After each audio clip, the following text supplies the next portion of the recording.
بھوک کھلنے کا آسان نسخہ، جن حضرات کو بھوک نہیں لگتی یا پیٹ بھر کھانا کھائے نہیں جاتا،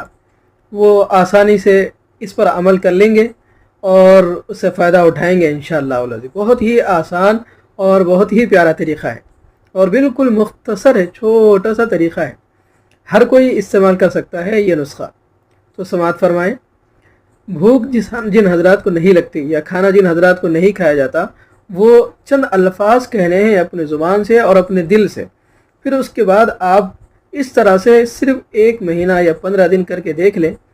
پھر انشاءاللہ العزیز ضرور بھی ضرور بھوک بھی خوب لگے گی، کھانا بھی خوب کھایا جائے گا انشاءاللہ۔ اور وہ نسخہ یہ ہے کہ جب بھی ہم دسترخوان پر بیٹھ رہے ہوں تو دسترخوان پر بیٹھنے سے پہلے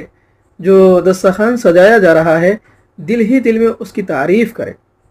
کہیں دل میں کہ بہترین دسترخوان میرے لیے لگنے والا ہے، چاہے وہ دال کھانا ہی کیوں نہ ہو، بہترین آج دال بنی ہے، اس طرح کے الفاظ کہیں۔ اور اگر اچھے دسترخوان سجیں، بریانی بنی ہے تو بریانی کی دل ہی دل میں خوب تعریف کریں کہ اللہ تعالیٰ کی جانب سے آج بہترین بریانی ہمیں ملنے والی ہے۔ اور اگر گوشت کا سالن بنا ہوا ہے، مچھلی کا سالن بنا ہوا ہے، تو اللہ تبارک و تعالیٰ کی تعریف کریں کہ اللہ تعالیٰ کے فضل سے یہ دسترخوان بہترین دسترخوان ہمارے لیے لگا ہے۔ اس کے بعد جب دل میں یہ خیال آئے تو اس کے بعد زبان سے بھی یہ الفاظ نکالے گے، یار آج تو بہترین دسترخوان سجا ہے، آج تو دسترخوان پہ یہ بہترین غذا بنی ہے، چلو آج تو خوب پیٹ بھر کر کھائیں گے۔